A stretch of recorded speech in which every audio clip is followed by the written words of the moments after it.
Christian parenting.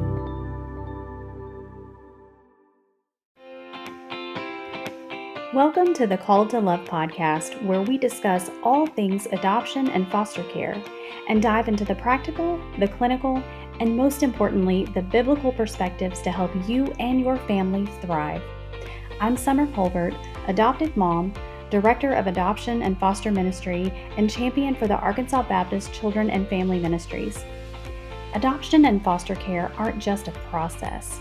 They are both unique invitations to go on a journey with the Lord, where you will experience life-changing opportunities to grow in your faith and learn to love in an entirely new way. One thing is for sure, being called to love means you will never be the same. Welcome back, families, to the Call to Love podcast. Hey, I am so grateful that you have chosen to spend your time with us today, as we're going to be talking about a very important conversation, and that is, how can we respond to the biblical mandate when we truly are not in a season of life where we can foster or adopt? And so joining me for this conversation is Brandon Stiver. Brandon is a child welfare expert, a principal at Canopy International, and a podcaster at Think Global Do Justice. He's also an adoptive dad and has a lot of wisdom to share with us in this conversation today. Brandon, welcome. Thank you so much for being here. Yeah, thanks, Summer. I'm excited for our conversation. I am as well, and it's just been a joy getting to know you. Listeners, full disclosure, we've had a lot of technical issues today, and so I am just determined that the Lord wants you to hear this message, and He wants you to share it with others, because this is an ongoing, a really important conversation in the Christian community of how to respond to the biblical mandate in James 1:27 to care for, to visit the orphan. And so we're going to dive into that today. But Brandon, I want our listeners to get to know you a little bit better before we roll into all of the details and action steps. So share with us a little bit about your family and how you came into serving the Lord in this work. Yeah, happy to share. Yeah, so I'm Brandon. I have a wife. I got 4 kids, both 3 bio, 1 adopted, and we live in Tacoma, Washington, which this time of year is basically how you might imagine the greater Seattle area. A little drab, a little rainy today, but it's where God has us, and it's beautiful. We haven't always been here. I'm originally from California, and kind of towards your question, when I was in university in Southern California, was when I really kind of got onto the journey of where God was calling me. This was just me. This was before I met my wife, in terms of, serving orphan, vulnerable children. I had a heart for kids. I was working at a school, studying to become an elementary school teacher. That was kind of my trajectory, was working with kids. But it was... the summer before my last year of college, where I was in a church service and really felt God call me to go to Africa. So it really was that kind of missional calling. And what's interesting is that it was specifically a call to go run an orphanage in Africa. That's kind of the words that I felt. And now, oh boy, almost 20 years later, it's really clear that that was a call to kind of get my feet moving. I think sometimes when we think about calling, we kind of assume that we're going to land in a certain time and place, and that's us fulfilling our calling. But really, it's actually God calling us forward into a journey, into a discipleship path, into just learning to obey and learning to follow Him. And so He gave me a word that got my feet moving, which in the long run proved to kind of be interesting, because a year and a half after I graduated college, I actually moved to East Africa and started working at an orphanage, and had a heart to be an adoptive parent. Again, when I first moved there, it was just me, but started working at an orphanage. And I think we have a lot of assumptions, a lot of things that we presume about AIDS orphans, about orphanages in the global South. A lot of us have been on short-term mission trips to those spaces and so forth. And certainly you can kind of get one perspective, one vision of what that's like from a 2-week trip or even a 2-month trip.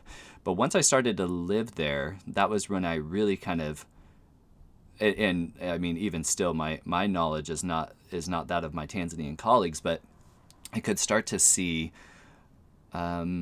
that there was more to the story. There's always more to the story with these kids, Yeah. including for those of us that are adoptive parents. We know that there's a history there that's really significant.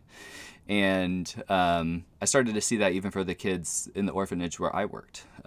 Specifically, that one, these kids have families. So even calling them orphans is a little bit of a misnomer. Right. Unfortunately, started to realize that a lot of the kids that were in this children's home were also, yeah, they were just coming from the community, and they had parents or siblings or aunts, uncles, grandparents that weren't in the children's that obviously weren't at the children's home, and really they were being placed there for reasons that were preventable. Yeah.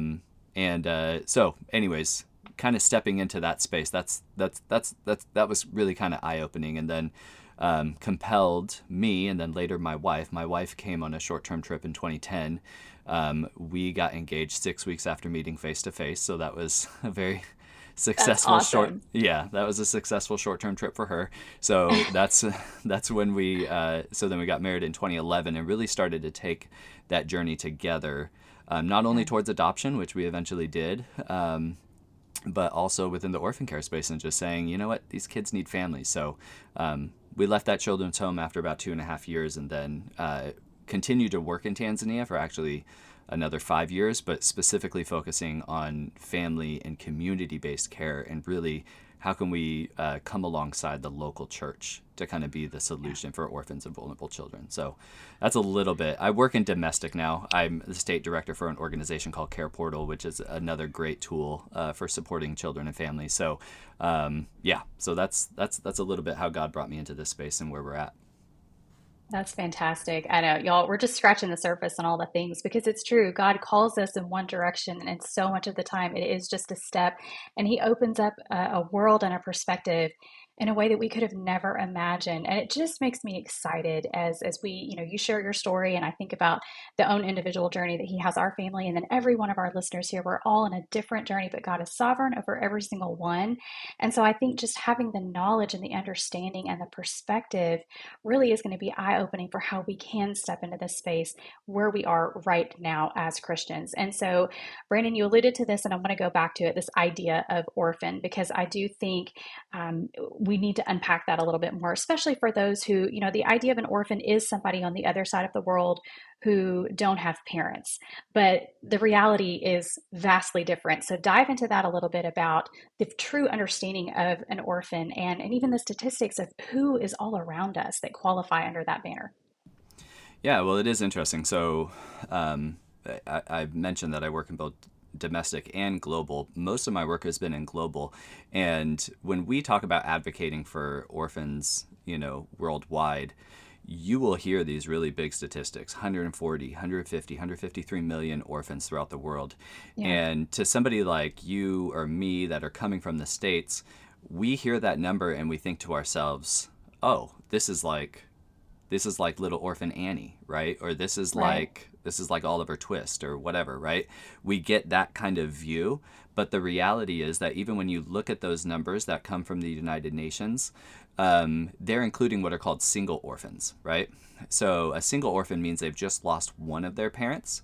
A Hmm. double orphan means that they've lost both, right? So the number of double orphans is actually closer to like 15 million. So still a Okay. decent number, but far less than what we were assuming when we heard 140, 150 million Right. orphans, right?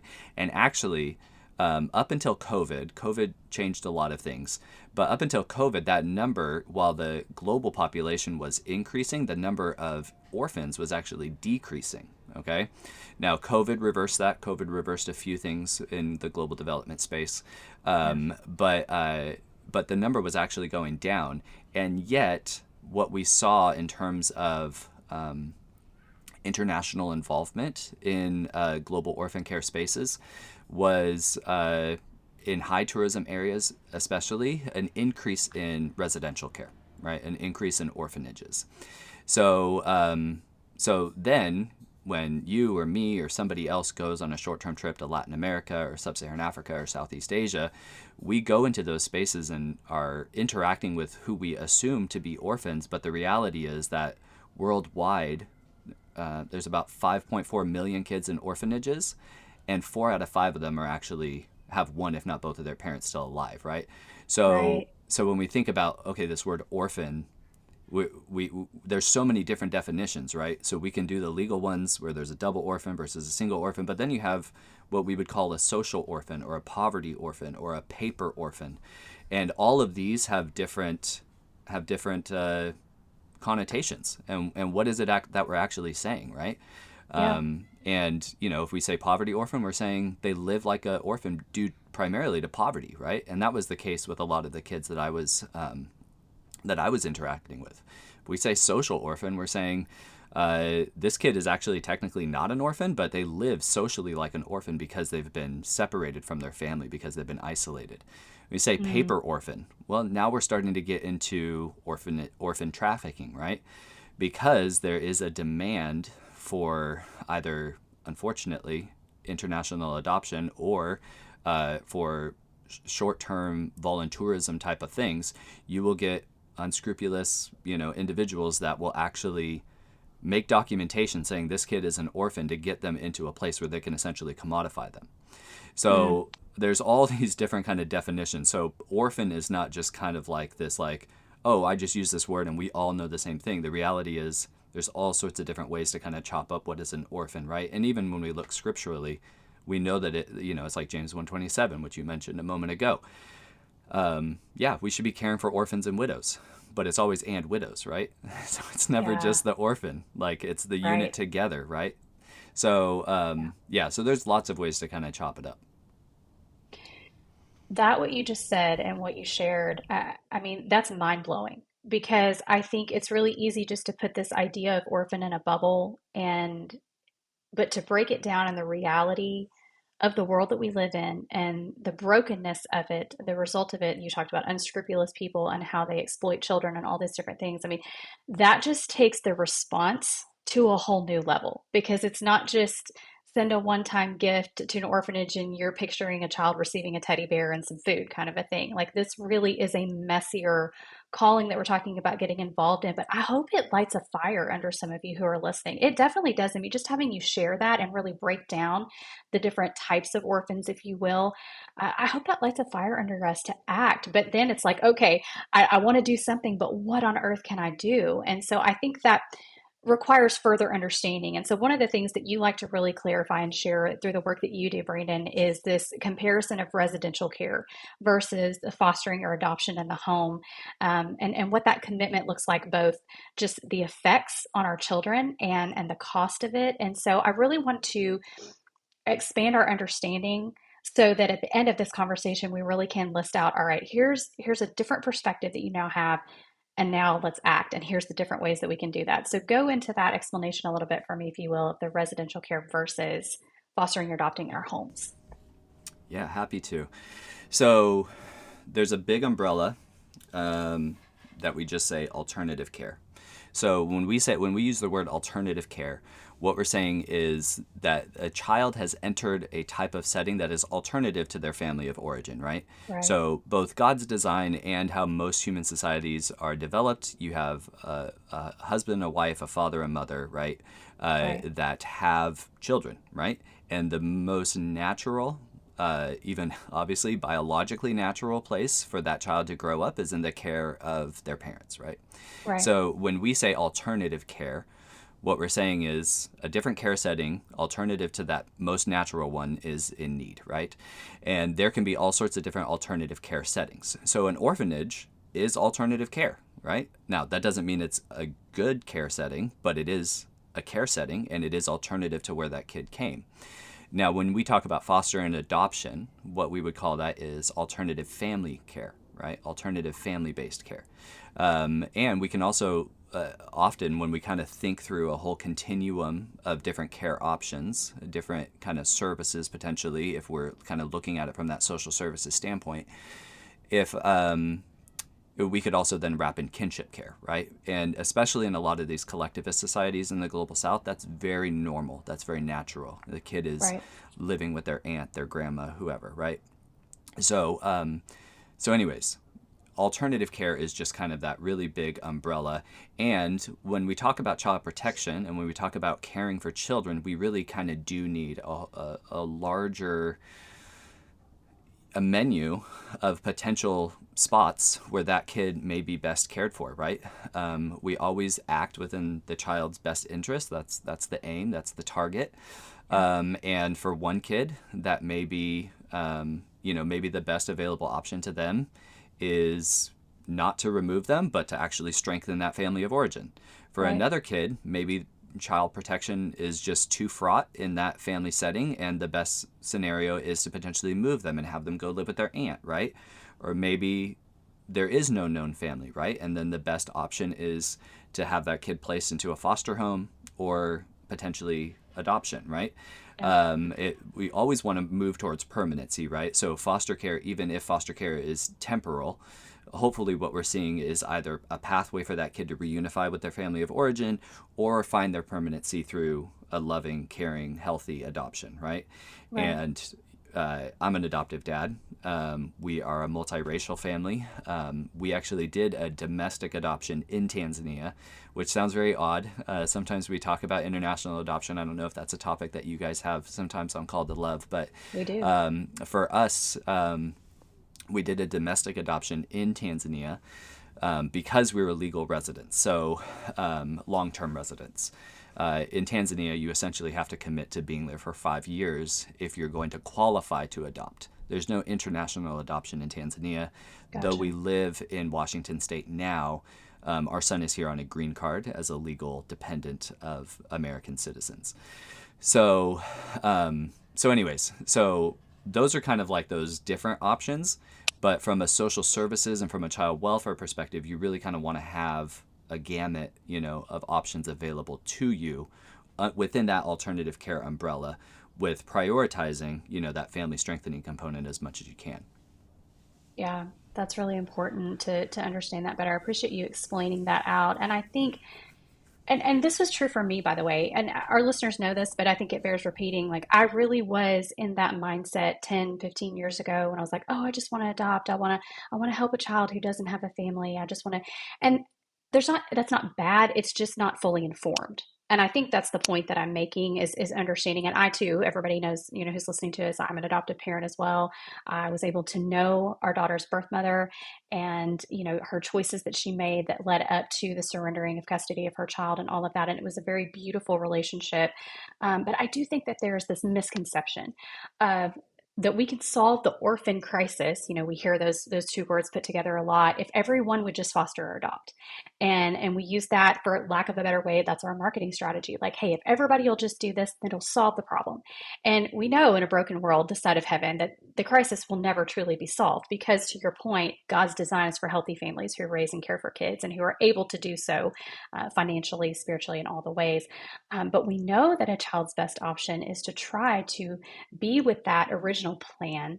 When it's interrupted, the disruption on the child is so challenging for them. And so I think it's important for us to understand, like, yes, we want to love the children, we want to embrace the children, we want to respond to our individual calls to love, whatever that looks like that the Lord has for us. But let's consider how it does affect our children, how it affects their brain, how it affects their development, how it affects their own life journey to truly have that understanding that they are not with their family of origin. Brandon, how would you dive into that? I know that's a deeper subject, something we could spend all day talking about, but just an overview to help our listeners kind of gain that perspective. Yeah, well, yeah, there's definitely a lot there.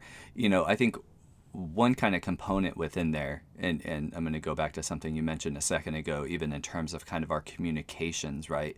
Because we've even heard that domestically, right? There's 400,000 kids in foster care. What if every church in the United States just fostered one kid, Right. And we kind of pose things that way. And I appreciate what we're doing in terms of like we're trying to kind of make it seem manageable.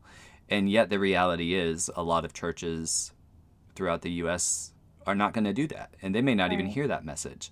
So Right. it's just kind of like, is that even reasonable, right? Is that something that's even going to be, is that even an effective approach, to kind of, whether it's domestic or global? So I do think that one church, one family, one child, type of things. I love the sentiment of it, and we need more interaction, more Yeah. engagement with orphan, vulnerable children, foster kids here in the States.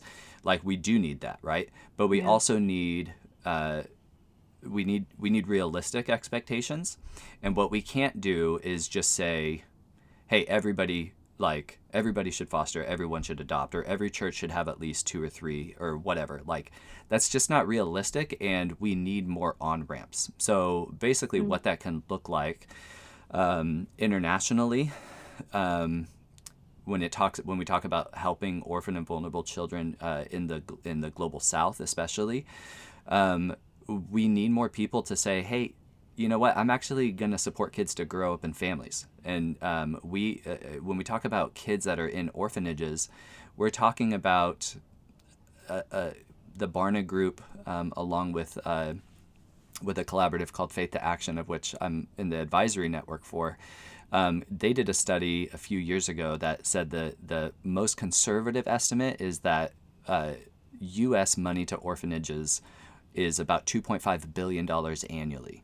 So to Wow. kind of put that in perspective, that's basically World Vision and Compassion International combined, right? Which are like our two biggest, Christian NGOs working in the global South, right? Mm-hmm. So, I mean, it is a massive industry, and it's a Yeah. lot of small mom and pop orphanages and children's homes that you and I have never heard of, right? If I were to say, hey, that orphanage I was describing earlier in northern Tanzania, there's no way you would ever hear of it, but the reality is it's a $500,000 operation, right? Which is not Yeah. inconsequential, right? And you add that one up to all these other, hundreds, thousands of orphanages that are being supported or set up. We do need to redirect that. We need to find organizations that are really focused on not seeing kids get institutionalized, Right. but actually seeing support from American Christians going towards operations that are family focused, right? And that could be supporting. I mean, there's organizations that do great to support domestic adoption. So if your audience just has a heart for that and wants to see domestic adoption in other countries, that was a big part of what we were doing at Kingdom Families, which is after we left the orphanage, we were running a family and community-based program for 5 years. And that's what we were doing. We were promoting domestic adoption, Tanzanians adopting Tanzanians when that's necessary, right? And doing foster Sure. care and doing family preservation and all of those other kind of social services. So one thing that we can do on the international front is to say, hey, when we're supporting brothers and sisters in the global South, and investing, we're gonna do this with family in mind. We're gonna basically say, for those kids that are being cared for by that organization, we're gonna want for those kids what we would want for our own kids, which is that they would be raised in a family, not in an orphanage and not on the streets, right? Yes. So that's one thing that people could do internationally. I'm a big, even you can tell by the name of our podcast, Think Global.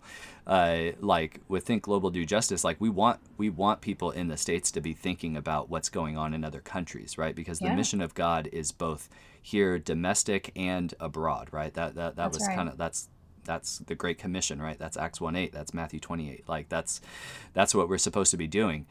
But we don't want to do that ever to the neglect of the real opportunity that I have right in front of us, right?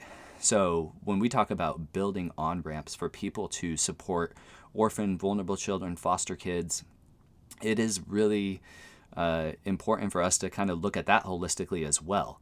At one point in my career, I worked for a foster family agency in California, where I'm from, and a big part of my job was to go out and to recruit foster and adoptive parents on the Central Coast of California, where I'm from.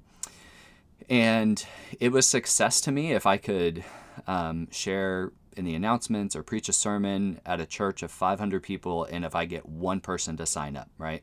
You probably Yes. have interacted with this as well. Yes. And that is good. And praise God for that one person, right? And Yeah. hopefully they can go through all the hours of training and everything that it takes to, get to that point. But what Yeah. about the 499 that didn't, right? We have to Yes. create on ramps for those people to also be involved, even if God's not calling them to be foster and adoptive parents. So Right. Now what I do at Care Portal as the state director for Washington is actually raising up networks of churches that are doing other things to care for kids and families in their community in a way that's tangible and manageable and is really anchored in the ministry of the church, not just a nonprofit going in there trying to extract, foster parents, Yeah. but really kind of saying, hey, how can we mobilize your church to be more aware and more engaged with families dealing with vulnerability, even locally? So those are a couple things that people can definitely do. Hey, sweet friend, do you have questions about adoption and foster care? This podcast is meant to be a resource for you, to help you in this calling which can be full of so many unknowns. We want to answer your questions, which is why in the show notes you'll find Summer's email, which is summercolbert@gmail.com, where you can submit your questions to Summer and let us know if we can share your questions or story here on the podcast, so other listeners can know that they aren't alone in their wondering and experiences. Again, that email is SOMERCOLBERT@gmail.com, or use the link below. You are not alone in this journey, sweet friend. Now, let's get back to the conversation. I love that. That's fantastic. And it really does, because this is such a daunting thing to really think about. I mean, it's like I said earlier, it's messy and it's overwhelming, and you do feel like there's nothing that you could possibly do to make an impact. But when you break it down like that, the simplest of things, when you're talking about providing for a family in a way that they can successfully parent their biological children, you're relieving some of those tangible needs, through food insecurity, through job training, through just provision of furniture, all the different things. I mean, that seems small, but if that means holding a family together, look at the lasting impact that that's going to have. And that is something that we can do, and something that the body of Christ, I believe, is called to. And that does fall into this mandate. And so it does need to be talked about more. And that's why I wanted to have this conversation with you today, Brandon, because I do think we think, okay, orphan, adopt, okay, I can't, then that's not my ministry. I can't do that. But in fact, we actually can do so much, because the statistics and the science do show that when a child is kept in the care and safety of their biological family as God intended, that is where they can grow up the healthiest and the safest and the most successful. Now, in situations, as you and I have both talked with, obviously we're both adopted parents. And so when we are looking at this and we're just like, okay, God is telling me to adopt, I don't know where to start. Brandon, that too is a very daunting thing to consider, as we're like, okay, God has clearly given me a word. I've been there. I have listeners. I was just reading an email from a listener yesterday in a different part of our country who she's like, I'm so overwhelmed. I cannot foster. That's not an option. I know God's calling me to adopt. I don't know where to start. International does seem to be declining. The cost is insurmountable. How do we even begin to pursue that? Or what's a good, maybe some recommendations that you could encourage our listeners? Like, okay, I need to pursue adoption in obedience to what God's telling me to do. Where do they start? Well, I mean, that is a tough place to start. And obviously each case is different. So even the individual that you're describing has their own unique story, because Yeah. even as you're running through that, my mind just goes to questions, almost like I want to learn more, Yeah. like kind of thing. Yeah. I would say, if like prayer is obviously the first thing. It sounds like the Yeah. person you're describing is already deep in prayer, right? So praise God. That is the best place to start. Yeah. If it's a logistical thing, you know, I'll just kind of, people can take this with a grain of salt or whatever. I'm just some random dude on your show. But if people are actually looking at adoption and really kind of feel like that's a space God's calling them into, praise God, because there are kids that is what's needed for them. It's a minority, Right. but it is a real thing, right? And you and I are living proof of that, and our kids are proof of that, right? So so if that's kind of if that is kind of what God is putting on you, I always encourage people prioritize domestic over international. And I'm not saying that because like international adoption is bad or anything. It's more along the lines of there's like if you go, just to use international law as an example, international law, like the UN guidelines on the alternative care of children, will identify certain things like orphanage placements and international adoption as last resorts, right? So unfortunately, what we too often do as Americans is make what's supposed to be the last resort the first resort. And it leads to things that are not ideal, right? So to use an example, at one point when I was working with that foster family agency in California, I was doing an orientation for a family that was looking to adopt, and it was a couple, and they said, yeah, we are just ready to have kids. We have been trying to adopt from Haiti for the last 5 years, and it's just not moving. So now we're just looking. Maybe we need to adopt through foster care, right? So that was the conversation that we were having. Yes. Now, as I kind of dug into their story, they said, and I, and just kind of learned, well, what has that process been like for you? Who are you connecting with, and so forth? And they said, well, we're in San Luis Obispo County.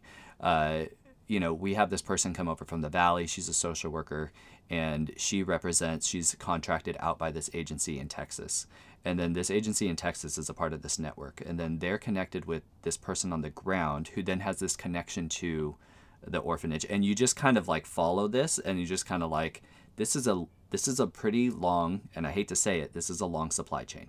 Yes. And the reality is that in those types of situations, this couple who wants to adopt it with pure intent, right, and a desire to serve, wants to adopt a kid from Haiti, and the reality is there's been a lot of trafficking of kids in Haiti towards international adoption and towards orphanages. So, when you start to hear somebody describe what that's like, they have no idea, right? And in that scenario, I can't, as someone representing another agency, just be like, you guys are being really foolish. Like, I would never say that, right? And that's not even what it is. But it is a reality that they don't know, what that's like. So that's one of the concerns with international adoption, specifically that child protection is just, it's just very porous in a lot of these other countries. And unfortunately, when there's a demand for children that are cute and under the age of 5 and healthy, those are the kids that are least likely to actually need to be adopted, and yet they're the ones that get adopted more because of a market dynamic than anything else. Right. So it's just important for people to say that. So I don't say that to rain, on anybody's parade or anything. International adoption has been at like a 20-year low. It really bottomed out in 2020 for obvious reasons, but even before that, it was trending downward. And a lot of that has to do with people, with countries jumping into the Hague Convention, and there's a lot, kind of a part of that. But so I would definitely say, if you are saying, if God's kind of calling you into that space, I would prioritize domestic as much as possible. Sometimes that can be private adoption, obviously that's going to be costly as compared with adopting a kid out of foster care, where you can actually get subsidized, and actually get support. So there's a big decision there. But the first step after prayer would be to connect with other people. And that's why I appreciate shows like the one you're doing. There's some great ministries. We've gotten to collaborate with a great Christian ministry called Replanted, that was started by my friend Jen Hook, which was actually spun off from a conference here in the Seattle area called Refresh Conference, which a mentor of mine established at Overlake Church. But getting connected with a ministry like Replanted, even if you haven't adopted yet, right? But you just want to connect with people, I definitely recommend that ministry.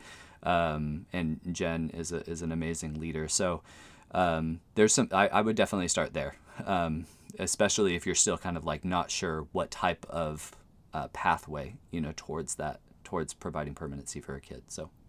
Yeah, that's so helpful. And just to give you guys some perspective too, like he mentioned the Hague Convention, that really was put in place to try to prevent some of the commodity type pathways that these countries were utilizing, and trafficking of children ultimately. And it is a good thing. And what it does is it creates a lot of red tape when you are trying to adopt in these countries that are Hague certified. And so it adds a lot of time and a lot of fees that go with that. And so we definitely have had experience in that, as we've had multiple international processes as well, who did not come to fruition. And you guys know that, who've listened to the show for a while, something we'll revisit in conversations and episodes to come.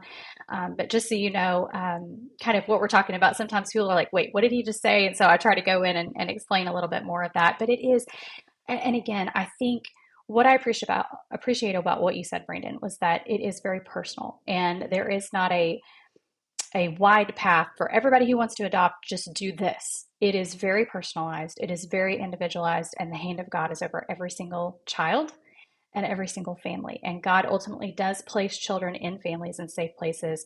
That's why we always talk about this idea of it's not ownership, it's stewardship.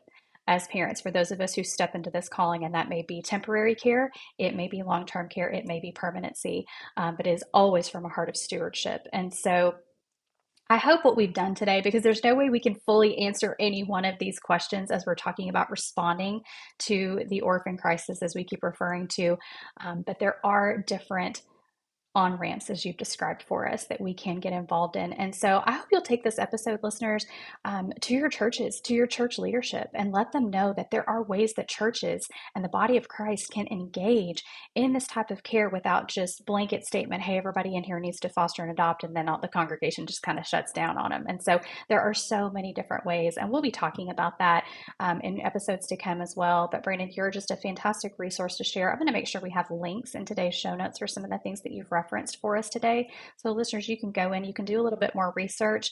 I do have an email that's always in the show links. If you've got specific questions that we can respond to and create episodes related to those questions, I am always happy to do that. So please do not hesitate to reach out to me. I love hearing from you. Brandon, I want to make sure that if our listeners want to learn a little bit more and connect with you further, how they can do that. Would you share that with us? Yeah, happy to. I think this is the time where most people kind of plug their socials or whatever, and I don't have that. So other than LinkedIn. So if you're a nerdy professional, people can definitely reach out to me on LinkedIn. But yeah, people, if this conversation is, pertinent to you, especially on the international side, because, as an adoptive parent, as somebody who has collaborated with others in this space of kind of resourcing and creating conversations for adoptive parents, there's a lot when we look domestically. If the international piece has really kind of stuck out to you, I would definitely encourage people to go to faithtooaction.org, because there's a lot of resources there. If maybe if your next step to helping, aside from adoption, is to support, family and community-based care as a mission of either you, your family, or your church, faithtooaction.org is a great spot. I've been blessed to be a part of that network for a number of years now, and definitely recommend the work that our colleagues are leading out there. Domestically, a good on-ramp that I'll just, again, Care Portal is the organization that I work for full time. The things I do with Canopy and the podcast and teaching at the university, all of that is just kind of side grind passion projects. But Care Portal is a great way for people to also plug in locally. And we have networks set up in 34 states nationwide. So there's probably a care sharing network close to you. So I would definitely go to careportal.org and find ways that you can support children locally in ways where you're making a connection and you're ministering as a part of your church, but it doesn't require you to open up your home unless that's what God calls you to, right? So that's another way for people. And then I'm always open to people just reaching out through email. So my email is just brandon@canopy.international, and happy to point people in other directions or get support to people that want the best for kids. So, and especially best for kids in Jesus' name. So that's what we're all about. That's right. Amen to that. Absolutely. Well, listeners, I hope that this has been encouraging, and we've thrown a lot of information out and probably a lot of unexpected perspective as we share today. And I hope that you have walked away encouraged. Maybe the Lord has just used this conversation to give you a little nugget to inspire you to take a next step in that individual journey that He has for you. And so, Brandon, thank you so much for just being an ongoing resource, for sharing your experience and perspective with us today. And I can see where we could have many more conversations to come. And so I hope you will join us again in the future. But for today, thank you so much for your time and for being my guest. Thanks, Summer. It was a pleasure to be with you. I love to hear from listeners, and so I would love to connect with you to hear your stories and answer your questions right here on the show. You can find me on Facebook and Instagram, send me a direct message, or send me an email at the link in today's show notes. I pray you have been encouraged by today's episode to walk in faith and continue to embrace your own call to love. Until next time, blessings, sweet friends.